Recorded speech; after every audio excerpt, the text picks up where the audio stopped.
There are moments in baseball that stop time. Not the grand slam. Not the no-hitter. Not the walk-off. Those moments are loud.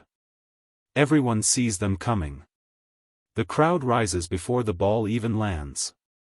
The moments that truly stop time are quiet ones. A gesture in the middle of a game. A word spoken between competitors when the cameras are pointed somewhere else. A reaction so unexpected, so completely out of place with everything you thought you knew about a person, that it rewires your understanding of who they are. Guardians outfielder Martinez had one of those moments. He stepped into the batter's box against Shohei Ohtani, one of the most electric pitching matchups any hitter can face in today's game. He knew what was coming would be difficult. He knew the velocity would be uncomfortable. What he did not know, what nobody in that stadium could have predicted, was what Ohtani would do the moment his pitch connected with Martinez's body instead of the catcher's mitt. And when Martinez revealed what happened next, the reporters in that press room went completely silent. This is that story. To appreciate what happened between Ohtani and Martinez, you first need to understand what it feels like to stand 60 feet and 6 inches away from Shohei Ohtani when he is locked in on the mound. Most pitchers in Major League Baseball are dangerous in one dimension. They have a pitch, a fastball, a sweeper, a splitter, that serves as their weapon of choice. Hitters spend hours in film sessions learning the tendencies, the release points, the subtle tipping of that one weapon. Elite hitters neutralize elite pitchers by reducing the game to a single guessing exercise. What is he going to throw, and where? With Ohtani, that exercise becomes almost impossible. His fastball sits in a range that forces hitters to begin their swing before their brain has fully processed what they are seeing. His splitter drops out of the strike zone at a rate that makes it look like a fastball until it simply isn't anymore. His slider has the kind of lateral movement that makes right-handed hitters bail out of pitches that end up perfectly placed on the outside corner. But it is not just the individual pitches that make him so difficult. It is the combination. It is the fact that a pitcher with that kind of arm is also the most dangerous hitter in the opposing lineup on the same night. The psychological weight of facing Ohtani as a pitcher is compounded by the knowledge that you will also have to face him as a hitter later in the game. You cannot save mental energy. You cannot pace yourself against him. He demands everything from you in both directions simultaneously. Martinez knew all of this walking to the plate. He had done his homework. He had watched the film. He had talked with teammates about approach, about pitch selection, about where to look for mistakes in Ohtani's delivery. None of it prepared him for what actually happened. It came in the third inning. Ohtani had been sharp from the first pitch of the game. His fastball had the kind of life that makes it look slower on video than it feels in the batter's box. His splitter had already buckled 2 hitters in the first 2 innings. The Guardians' dugout was quiet in the way that dugouts go quiet when they know they are facing something exceptional and have not yet found the answer. Martinez stepped in with a runner on first. 1 out. The count worked to 2 balls and 1 strike, a hitter's count, in theory. A moment where conventional wisdom says the pitcher has to come to you, has to challenge you, has to offer something hittable or risk falling further behind. Ohtani wound up. The fastball came in on an inside trajectory, a pitch designed to push Martinez off the plate, to reclaim the inner half, to establish the kind of physical presence that elite pitchers use to own the strike zone. It didn't stay where it was intended. The ball caught Martinez on the forearm. The sound it made was the kind of sound that makes an entire stadium wince simultaneously. Martinez dropped his bat. He grabbed his arm. He stood there for a moment doing what every hitter does in that situation, running a rapid internal assessment of whether the pain is serious or manageable. The first base umpire pointed immediately. Martinez was awarded his base. And that is when Ohtani did something that nobody, not Martinez, not the reporters covering the game, not the coaches watching from both dugouts, expected. Ohtani stepped off the mound. This, by itself, is not unusual. Pitchers step off the mound after hitting a batter all the time. Some do it to collect themselves. Some do it out of habit. Some do it because their catcher or pitching coach is already walking toward them. But Ohtani did not look toward his dugout. He did not look at his catcher. He did not look at the sky the way pitchers sometimes do when they are frustrated with themselves. He looked directly at Martinez. And then he bowed. Not a nod. Not a slight dip of the head that could be interpreted as acknowledgement or coincidence. A full, deliberate bow, the kind that carries cultural weight, that means something beyond the moment, that communicates a level of sincerity that the physical act of baseball rarely makes room for. Martinez, walking toward first base with his arms still stinging, stopped. He looked back at Ohtani.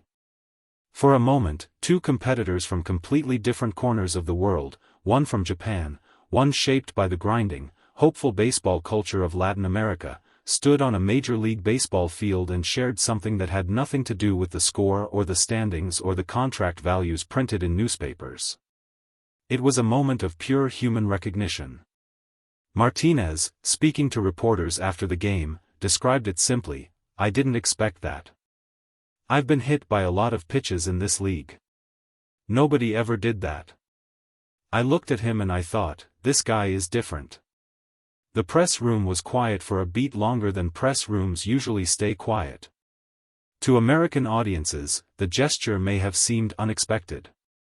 To anyone familiar with Japanese culture and the values that shaped Ohtani from his earliest days in Iwate Prefecture, it was completely consistent with who he has always been. In Japan, the bow is not decorative. It is not a performance for cameras or crowds. It is an expression of accountability, an acknowledgement that your actions affected another person, and that you take responsibility for that effect regardless of intent. Ohtani did not hit Martinez on purpose. Every pitcher who has ever taken the mound understands that pitches miss their intended location. It is part of the game. Nobody in that stadium blamed him. Nobody in the Guardians' dugout pointed fingers. But for Ohtani, intent was irrelevant. The pitch hit Martinez. Martinez was hurt. That was enough to warrant acknowledgement, real acknowledgement, not the performative kind. This is the value system that Ohtani has carried from high school through his professional career. The same philosophy that drives his preparation, his nutrition, his relentless approach to physical conditioning also governs how he treats the people he shares a field with. Opponents included. Perhaps especially opponents. Because in Ohtani's worldview, shaped by years of Japanese baseball culture, sharpened by the demands of competing at the highest level in two different countries, opponents are not enemies. They are partners in the pursuit of excellence. You push each other. You challenge each other. You try to defeat each other by every legitimate means available. And when you accidentally cause one of them pain, you acknowledge it. Fully.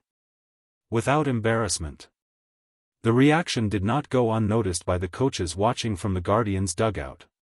Coach Rowt, speaking to a small group of reporters during the post-game availability, brought up the moment without being asked. This, in itself, was notable. Coaches rarely volunteer observations about opposing players unless something genuinely moved them. "I've been in this game a long time," Rowt said. "You see a lot of things on a baseball field. You think you've seen most of it." He paused.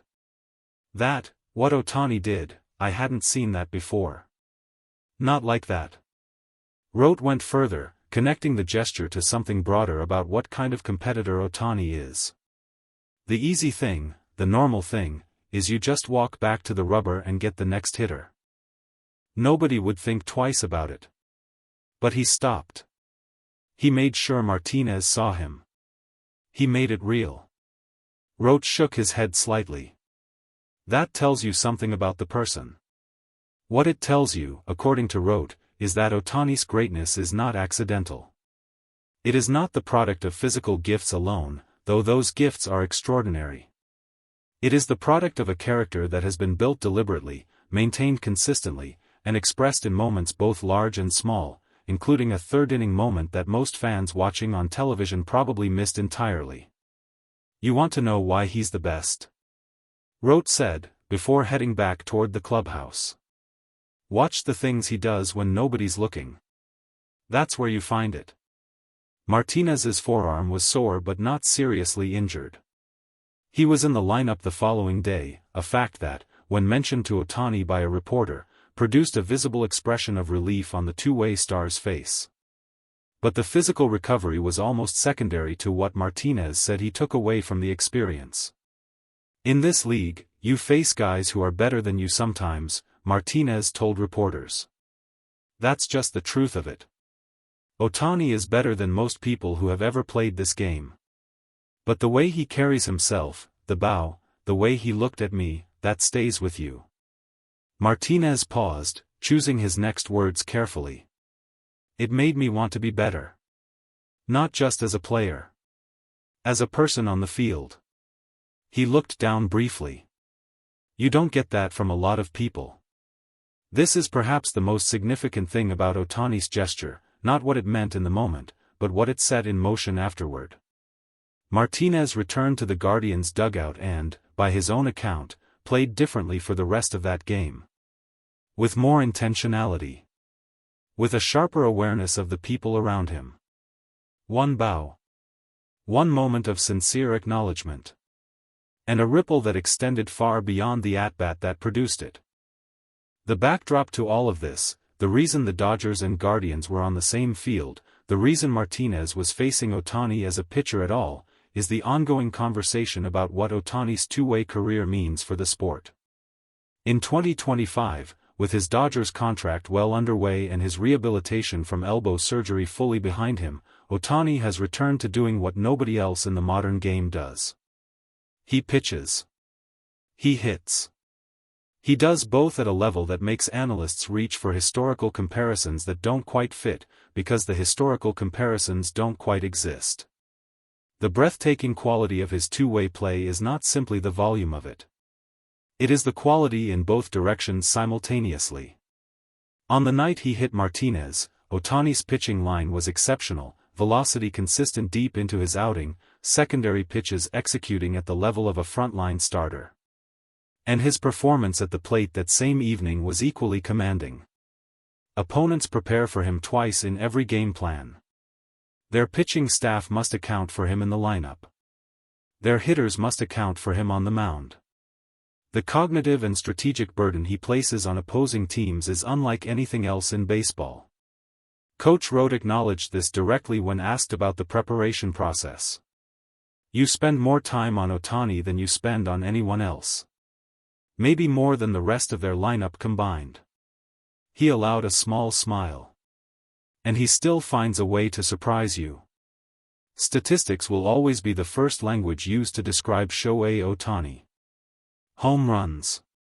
ERA. Strikeouts. WAR. The numbers are extraordinary enough to justify the attention on their own. But moments like the one he shared with Martinez remind us that the full story of Ohtani cannot be told in numbers. It lives in a bow on a pitcher's mound in the middle of a game that mattered.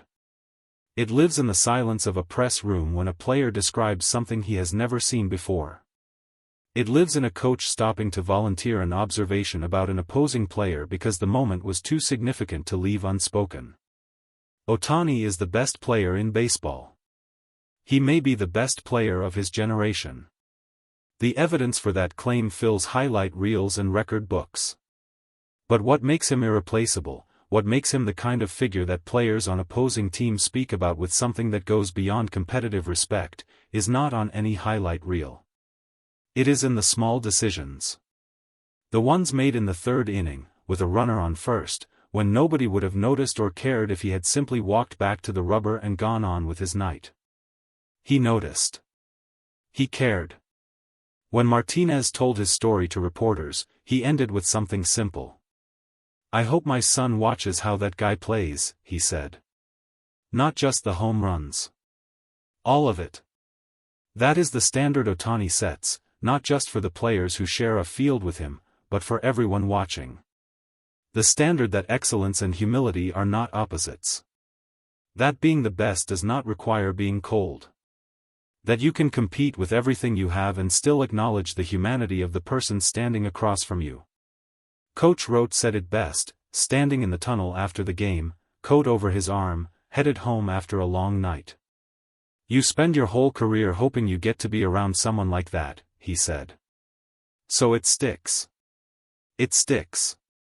That is what Shohei Ohtani does, on the mound, at the plate, and in the quiet moments between. He makes it stick.